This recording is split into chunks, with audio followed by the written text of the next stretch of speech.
Gracias por acompañarnos, hermanos. Estamos en la charla de momentos de oración y espiritualidad con el hermano Eduardo de Brito Barreto, que es de Brasil, de la Fraternidad San Pablo Apóstol.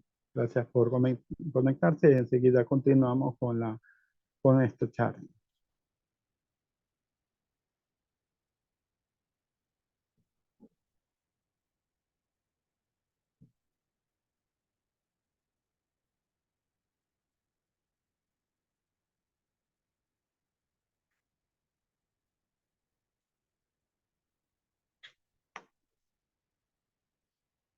Al final va a haber un espacio para preguntas, así que vayan preparando, seguramente tienen sus preguntas. Aprovechen que el hermano va a estar con nosotros un poquito de tiempo más para que enseguida les pueda absolver cualquier pregunta que tengan, cualquier interrogante. Les invito desde ya, Dios mediante, el próximo lunes 29 de mayo a las 8:30 p.m. hora de Ecuador, la charla con el profesor y teólogo católico Andrés Saldarriaga. Él nos va a hablar de la terapia de las enfermedades espirituales. Así que todos invitados desde ya el lunes 29 de mayo, 8:30 de la noche, hora de Ecuador. Asimismo se les pasará el link en su debido momento. Adelante, Eduardo, hermano, para que continúes.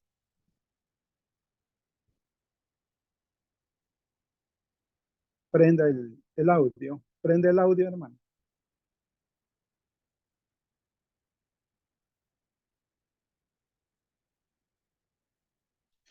¿Ahí? Sí, muy bien, hermano. Bueno. Dice San Alfonso, así como el cuerpo no puede vivir sin el alma, de la misma manera, el alma sin la oración está muerta y corrompida. Nosotros tenemos una gracia, que es la gracia que nosotros recibimos en el bautismo, ¿no? Conocida como la gracia santificante o la gracia habitual, que es básicamente la gracia que disponibiliza nuestra naturaleza para recibir a Dios mismo dentro de nuestra alma, ¿no? Y este misterio es conocido como el misterio de la inhabitación trinitaria, de la inhabitación trinitaria. Entonces, porque nosotros, por el pecado de Adán, nos tornamos en un cierto sentido incapacitados de entrar en contacto con Dios. Nosotros nos capacitamos para entrar en contacto con Dios por medio del bautismo, que nos viene la gracia santificante, que es la posibilidad de recibir a Dios. Una vez que tenemos la gracia santificante, nosotros, o sea, Dios viene a vivir, a habitar dentro de nuestra alma, dentro del alma del justo, la Santísima Trinidad. Por eso se llama inhabitación trinitaria, que es la Trinidad Santa, vivir, habitar espiritualmente dentro de nosotros. Y lo que hace la oración es unir nuestra naturaleza con esta realidad sobrenatural que está dentro de nosotros, que es la Santísima Trinidad. Por eso que Santa Teresa dice o llama la oración unitiva. La medida que nosotros vamos avanzando, nosotros vamos nos uniendo a Dios. Por eso que decía San Pablo, ya no soy yo quien vivo, pero es Cristo quien vive en mí. Porque la oración y la unión de San Pablo con esta realidad sobrenatural que estaba dentro de él y que está dentro de nosotros, estamos en gracia, era tan íntima, era tan cercana, era tan próxima, que esta realidad sobrenatural tenía, en cierto sentido, tomado posesión de la naturaleza de San Pablo, para que San Pablo pueda decir, ya no soy yo quien vivo, es Cristo quien vive en mí. O Santa Teresa que decía Dios solo, Dios solo. Entonces, esto nosotros conseguimos y alcanzamos por medio de la oración, por medio de la oración. Por eso la gran necesidad de que nosotros nos mantengamos en oración. Y claro, para que nosotros hagamos bien la oración, ¿m? Hagamos bien la oración, está el lugar donde nosotros vamos a rezar. ¿M? Hoy con la mentalidad, podré decir, un poco moderna, nosotros tratamos de, no importa, no importa esto, no importa aquello, importa el que nosotros tenemos dentro del corazón, pero lo que está en torno de nosotros nos ayuda, ¿eh? Nos ayuda. Nosotros es evidente que nosotros nos vamos a la iglesia, al templo, y el recogimiento es mejor, es más fácil. ¿Por qué? Porque, como decía nuestro Señor, mi casa es una casa de oración. ¿Eh? ¿Por qué que nuestro Señor expusa a los comerciantes que estaban en el templo? Y decía, no haga de la casa de mi padre una casa de comercio, porque la casa de mi padre es una casa de oración. ¿Eh? O sea, podría decir, pero no hay problema. ¿Mm? No hay ningún problema, pero esta casa no es para esto. Es una casa donde la gente viene a recorrerse, a poner en oración. ¿Mm? Dice, la vida de oración es el principio, progreso y coronamiento de todas las virtudes. Sin la vida de oración, nosotros no podemos progresar en la vida de virtud. ¿Mm? Sin la vida de oración, nosotros no podemos avanzar en la vida de santidad. Por supuesto que yo hablo de verdadera oración, ¿sí? Si la oración no provoca un cambio en mi vida, algo está mal. No está rezando, ¿sí? No está rezando. No está rezando. Si no provoca un cambio en mi vida, es porque no estoy rezando. Acuérdense de cuando los discípulos, en medio de las tormentas, en medio de la tormenta, nuestro Señor estaba durmiendo en la barca y los discípulos despertan a nuestro Señor y dice, maestro, maestro, la tempestad está hundiendo la barca. Y Jesús dice, hombres de poca fe, ¿sí? Hombres de poca fe. Y manda la tempestad callar y calla. ¿Sí? Y esto tenía que haber hecho los discípulos. Si hubiese realizado alguna oración de alguna manera. Nosotros vemos en la vida de los santos los grandes milagros, los grandes prodigios o los milagros que acontecían en la vida de los santos o que los santos realizaban en pro de otras personas, inclusive en pro de otras personas. ¿Y por qué esto sucedía? ¿Por qué que los santos realizaban milagros? Por la unión que tenía con Dios. Por la unión que tenía con Dios. La oración tiene tres divisiones, que es lo que se llama no solo la oración, no solo la oración. Toda obra buena que nosotros hagamos en estado de gracia tiene estas tres divisiones: meritorio, impetratorio y satisfactorio. Meritorio, impetratorio, satisfactorio. Meritorio es algo que no se cambia, es lo que yo hice. Qué sé yo les pido a Juan, reza una Ave María por mí hoy, y Juan reza la Ave María. ¿Quién rezó? Juan. Juan tiene un mérito porque él rezó. Este mérito no se saca, él lo hizo, él realizó, es de él. Ahora, ¿por qué rezó? Por mí. Impetratorio, los méritos de esta oración, él aplicó, él impetró para mí. Ahora si yo le pedía, Juan, reza una Ave María por mi bisabuela que falleció y que puede ser que esté en el purgatorio. Entonces, ¿quién rezó? Juan. ¿Quién rezó? Juan. Y aplicó satisfacción de esta oración.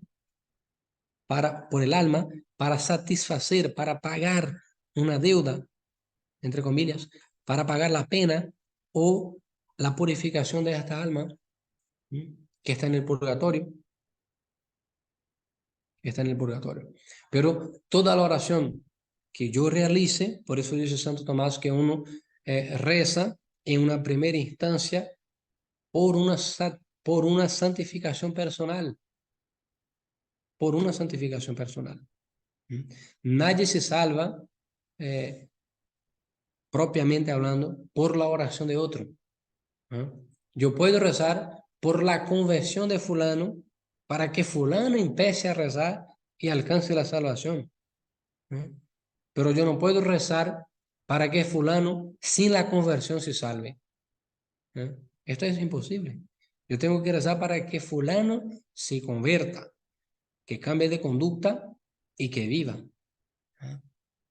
Y que pase a la vida eterna. Esta conversión puede darse en el último instante de su vida, pero yo tengo que rezar para que se convierta. Yo no puedo rezar para que se salve sin la conversión. Eso es imposible. Es imposible. Nosotros rezamos para que se convierta.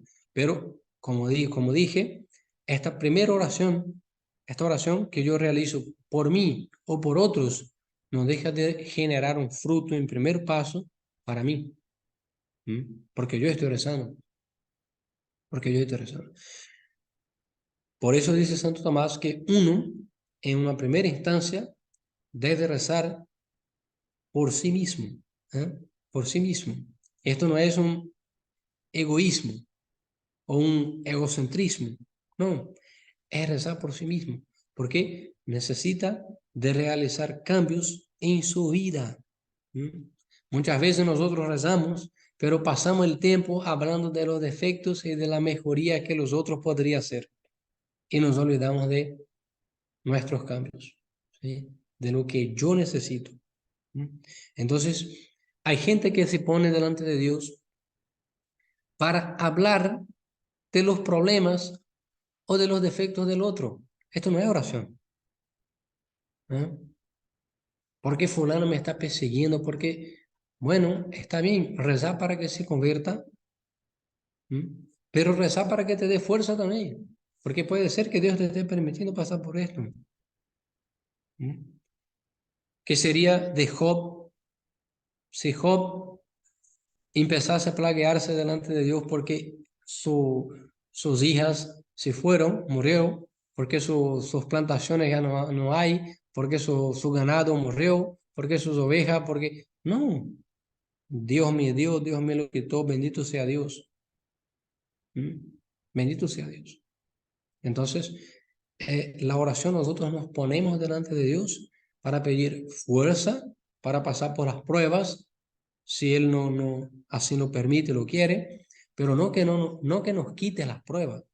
Nosotros decimos en la oración del Padre Nuestro, ¿sí? Líbranos de la tentación, pero no que nos venga. Viene, ¿sí? Pero que el Señor nos libre de caer en la tentación, pero va a venir la tentación. ¿Y para qué viene? Para que nosotros no nos olvidemos de que tenemos que estar unidos a Dios. De que tenemos que estar unidos a Dios. Y el medio por el cual nosotros nos unimos a Dios es por la oración. Es por la oración. Y todo lo que está en torno, ¿no? No se puede, por lo menos dignamente, no se puede recibir la Eucaristía sin oración. Por lo menos dignamente. No se puede recibir la Eucaristía, perdón, no se puede recibir el sacramento de la confesión sin la oración. Inclusive es inválido, porque el dolor del pecado necesita una oración mental, porque nosotros tenemos que hacer un examen de conciencia, ¿sí? Y arrepentirnos de esto, una oración mental. Y si nosotros no tenemos el arrepentimiento y nos vamos al confesionario sin arrepentirnos, no nos sirve, ¿sí? Simplemente, no nos sirve. Entonces, sería básicamente esto. Abro, no sé si puedo abrir el tiempo para las preguntas, así si tiene tiempo suficiente para ir preguntando. Claro, hermano, claro. ¿Algún hermano o hermana que tenga alguna preguntita? Por favor, la puede realizar.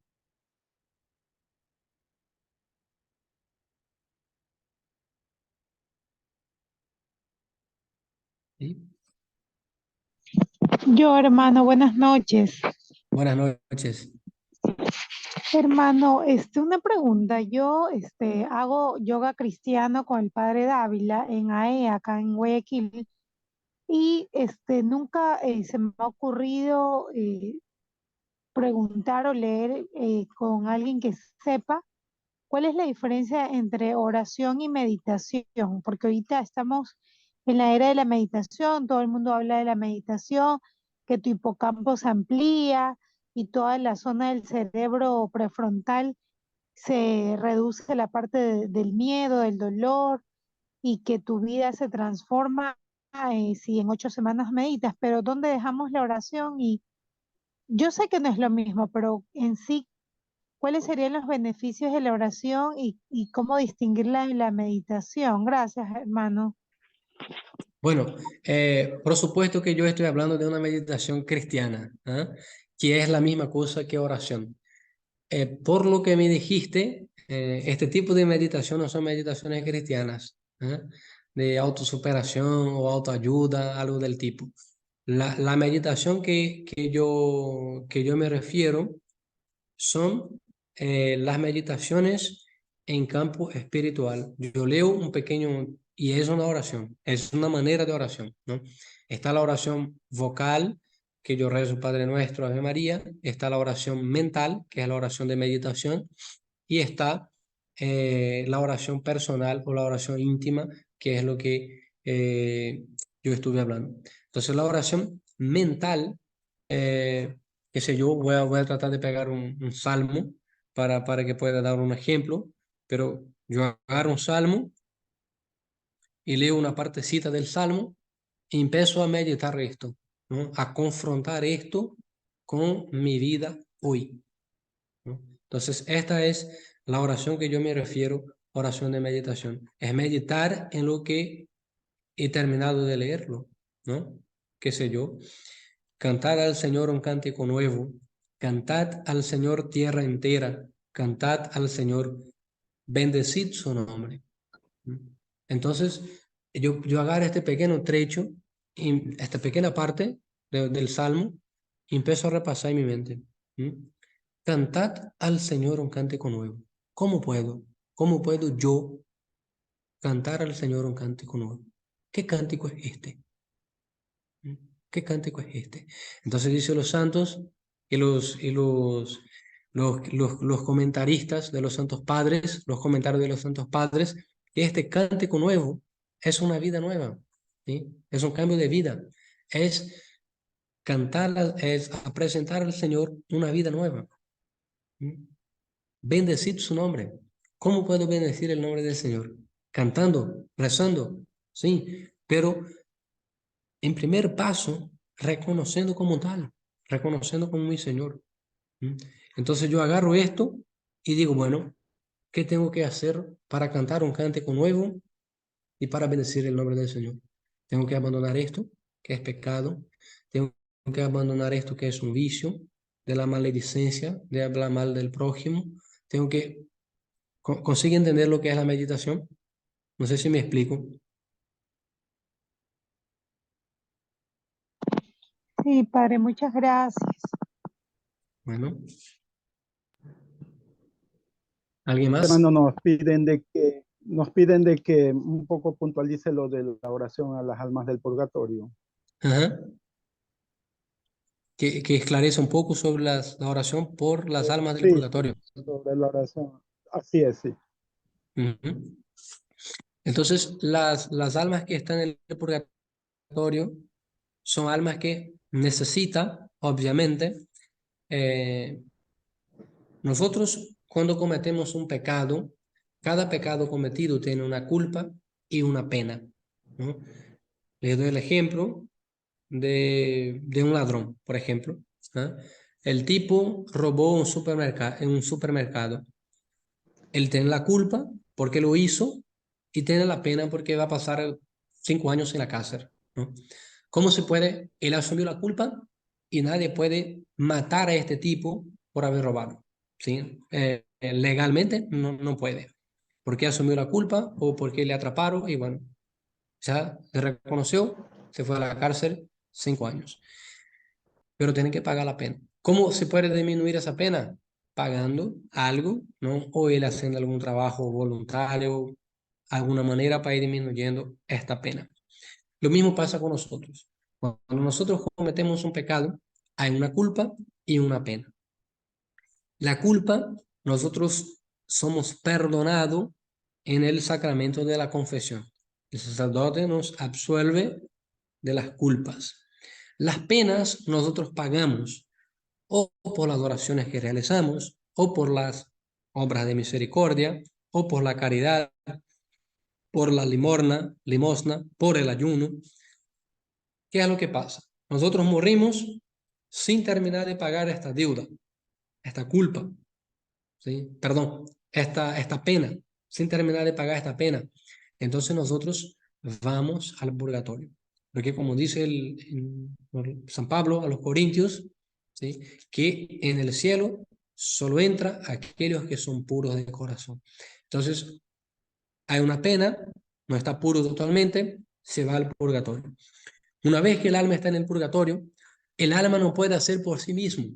Ahora nosotros podemos hacer por nosotros mismos. Podemos rezar, podemos hacer ayuno. Una vez que está en el purgatorio, no se puede hacer por sí mismo. Necesita que otros hagan por él o que tenga que pasar este tiempo. Voy a dar un ejemplo, no lo sabemos, pero supongamos que una alma eh, tiene 6 años de pena. ¿Ah? Acuérdese que el tiempo es para nosotros en este mundo. En el purgatorio y en el cielo y en el infierno no hay tiempo. No están presos al tiempo. Pero para que nosotros podamos entender, les doy un tiempo. Supongamos que 6 años en el purgatorio van a pasar un alma. ¿Cómo nosotros podemos hacerlo? Por las oraciones. Vamos a suponer que cada rosario bien rezado vale 100 años o 50 años. Entonces yo rezo 2 rosarios por esta alma y esta alma se va al cielo. ¿No? O yo pido para rezar una misa que tiene valor infinito y bueno, el alma se va al cielo. ¿No? O, qué sé yo, por ejemplo, la iglesia el día 2 de noviembre, concede indulgencia plenaria para las almas del purgatorio, para las personas que participe de misa, comulgue la misa, visite el cementerio y rece en las intenciones del Santo Padre. Hasta esas cuatro cosas está en gracia, se confesó 8 días antes o después de esta acción y ofrece la indulgencia plenaria para el alma, o sea, para pagar la deuda de esta alma. Yo puedo decir, bueno, la indulgencia de este 2 de noviembre voy a ofrecer por el alma de fulano. ¿Sí? Y esta oración sí va para esta alma. No sé si explico. Sí, Ok, hermano. hola, muy buenas noches, padre. Buenas noches. Bueno, Buenas noches. hola, Juan. Es que lo que pasa es que, no sé, yo no me puedo quedar así medio callado y estando con un tema que a veces a nosotros los católicos nos interesa mucho, nos interesa. Padre, mucho Sí, gusto estar desde acá, desde Panamá. Saludos a sí, usted, un gusto, un gusto. saludos a usted. Es lo que pasa es que como en antes lo estoy, lo estoy escuchando cuando usted dice, nosotros pedimos por las personas para su conversión, no para su salvación. Esto es interesante porque, o sea, uno lo pone a analizar y en realidad es interesante. También vemos y tocamos el punto del purgatorio Ajá. como lo está tocando magistralmente porque en realidad lo está tocando de un tema, en una forma o de un lado del cristal, por decirlo así, en la forma como lo estaba viendo de un lado del cristal bien básico y mucho más entendible de lo que uno como, de lo que uno estudia apologética, uno lo ve, y Ujú, entonces ahora tiene mucho más sentido, padre, tiene mucho más sentido cuando uno lee las escrituras y por lo menos las lecturas bíblicas o los textos bíblicos que se apoya el purgatorio o se apoya la iglesia para ver en lo que es el purgatorio, ujú, cuando te dice, oren por aquellos que tienen pecados que no lleven a la muerte. O sea, podemos pedir por ujú, ellos, pero no, pero por aquellos que pecados que lleguen a la muerte, recomienda Pablo no orar por ellos.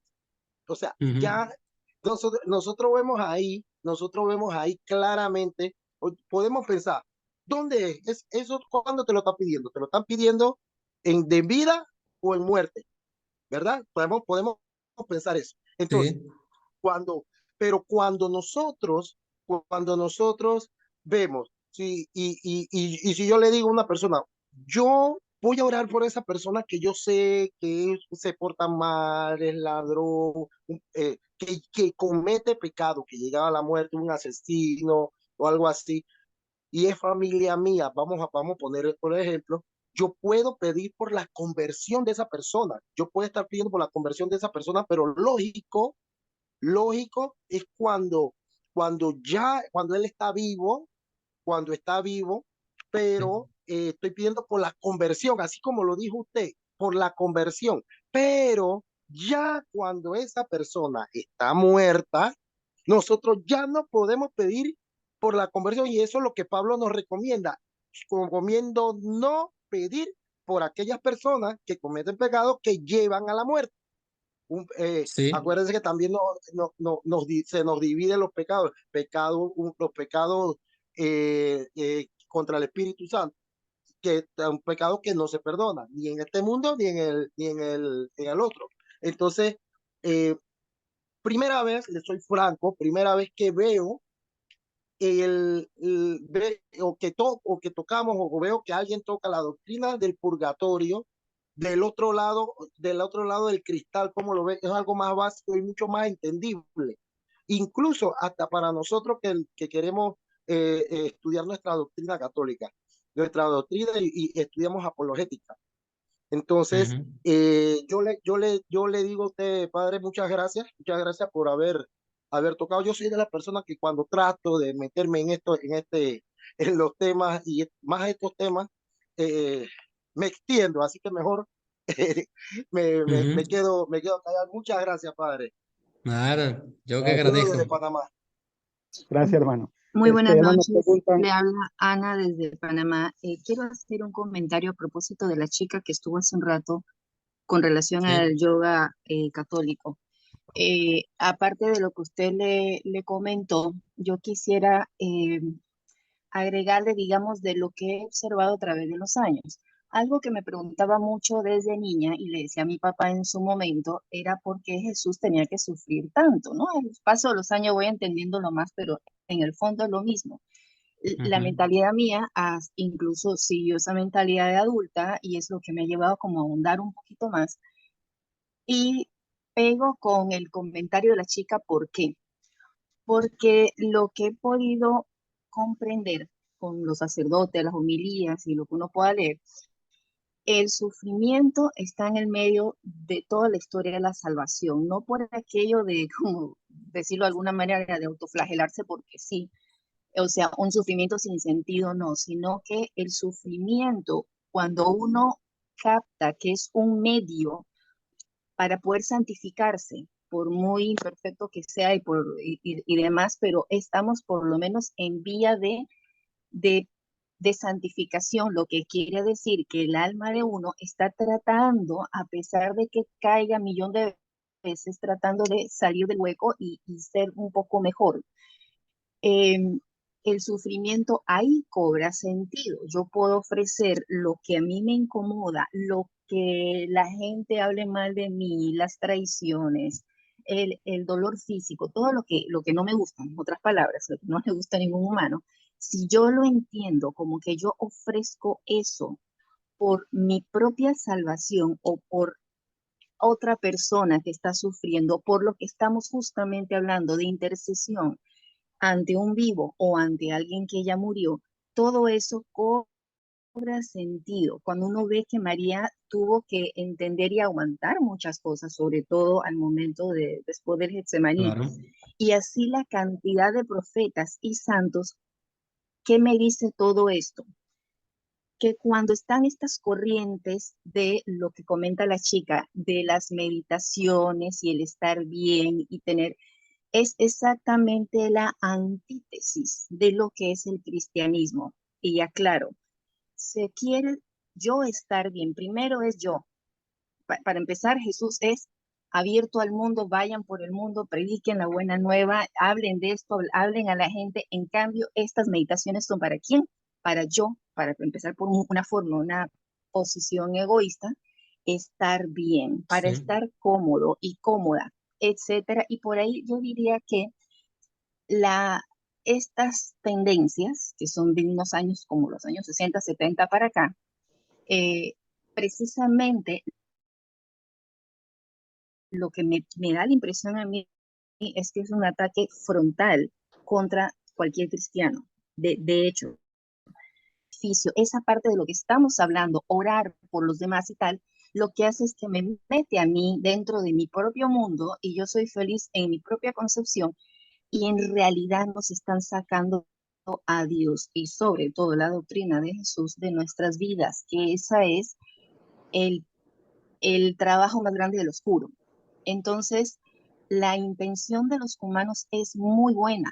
Queremos hacer las cosas bien, queremos ver lo bueno y lo bello de la vida y precisamente en una manera muy fina se mete en la humanidad este tipo de ideas porque normalmente el humano es bueno y quiere hacer las cosas buenas y bien hechas y quiere hablar del amor y la belleza del mundo y todo lo bonito. Entonces se aprovechan. Así mismo fue, me imagino, la historia de Adán y Eva, fue un engaño y el engaño sigue, no ha parado y no va a parar nunca hasta que el mundo se acabe. Bien, hermanita, no nos Esa es alarguemos, nuestra no nos lucha. alarguemos que tenemos otras preguntitas.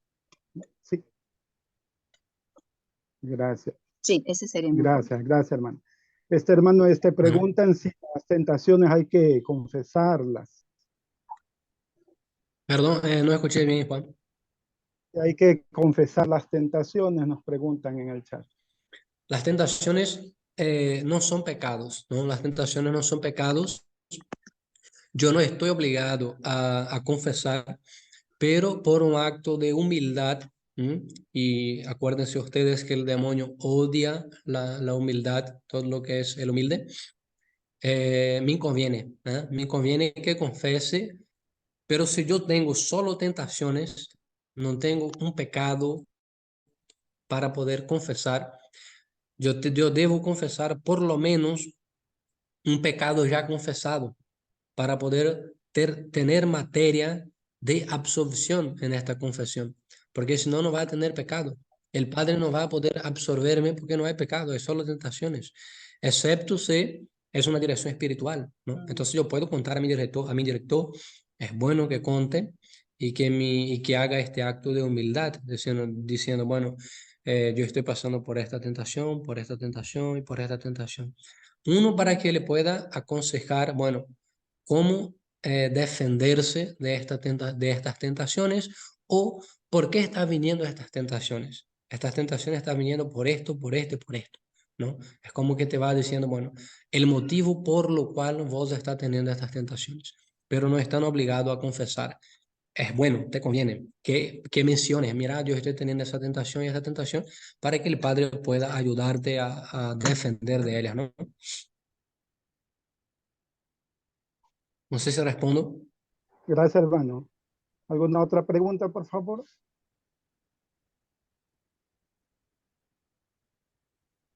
Creo que preguntaban algo sobre la ansiedad, sobre algún tip de oración contra la ansiedad, hermano. ¿Alguna oración contra la ansiedad? Ansiedad, sí. La ansiedad es una, podría decir, ¿no? yo relaciono la ansiedad como dentro de lo que es las enfermedades espirituales, dentro de lo que es las enfermedades espirituales, está está la enfermedad de la asidia.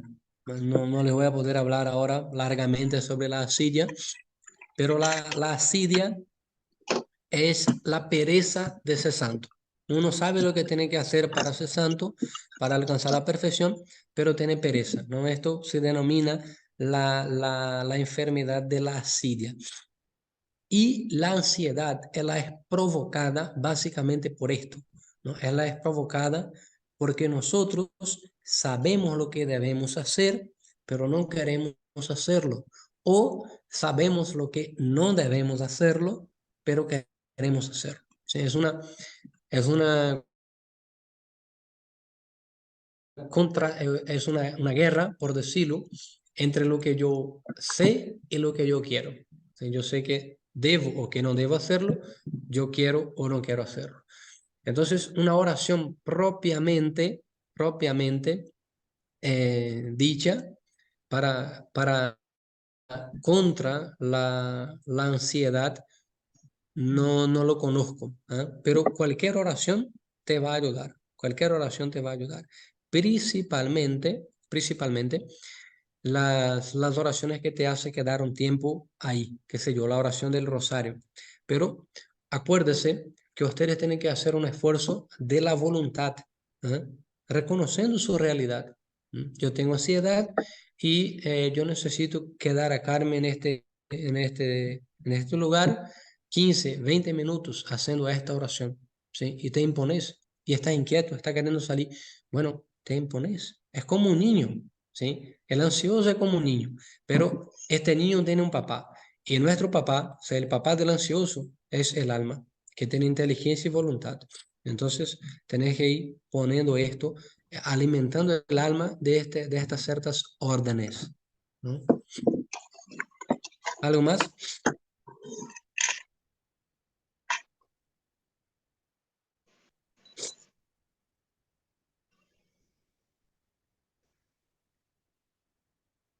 No te escucho, está apagado tu micrófono, Juan. Gracias, hermano, disculpe. Le agradecemos por su tiempo, porque también es tarde ya en Brasil, ¿no? Entonces queremos darle un abrazo a la distancia, agradecerle por habernos acompañado. Ojalá otro momentito también podamos tratar otros temas así, que usted nos pueda ayudar, hermano. Y bueno, no, le dejo con su despedida y con una oración final que nos haga.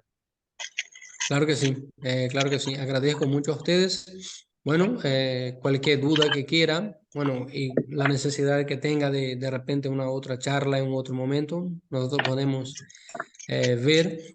Si ustedes tienen alguna duda o algo al respecto de la fe, de la moral, ahí mi número está en el grupo. Ustedes pueden de manera privada mandar un mensaje. Yo voy a estar contestando con mucho gusto. Y bueno, les agradezco a Juan, a Valeria, y bueno, a Miguel, a todos ustedes que estuvieron en este chat y por la oportunidad de compartir un poco con ustedes, ¿no? Entonces vamos a rezar una Ave María a la Virgen y bueno, lo que quiera, estoy siempre a la disposición de ustedes, ¿no?